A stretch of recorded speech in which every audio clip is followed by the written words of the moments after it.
காந்தி காமராஜ் தேசிய காங்கிரஸ் என்னும் கட்சியை நிறுவி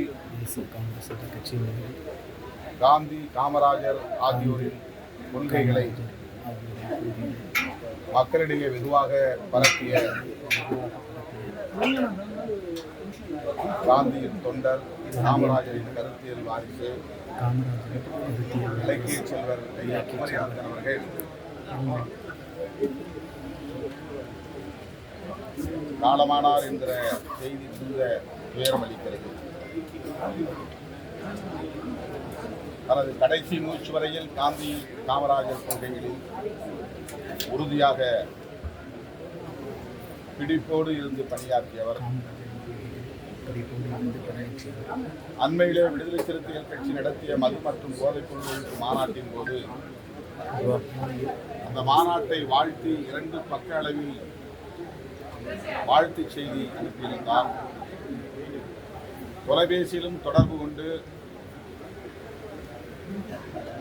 அயல்நாட்டு மது வகைகளுக்கு மட்டுமல்ல, கல் உள்ளிட்ட அனைத்தையும் நான் எதிர்க்கக்கூடியவன், காந்தியின் உண்மையான தொண்டன் என்ற கருத்தை இடத்திலே பதிவு செய்தவர். விடுதலை சிறுத்தைகளை தனிப்பட்ட முறையிலே வாழ்த்தி ஊக்கமளித்தவர்.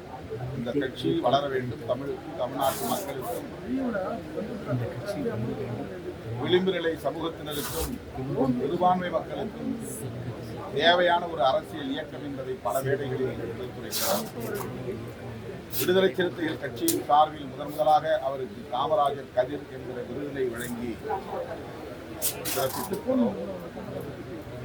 ஆக நடத்துகிற அனைத்து பேரணிகளிலும் ஆர்ப்பாட்டங்களிலும் பங்கு பெற்றவர்.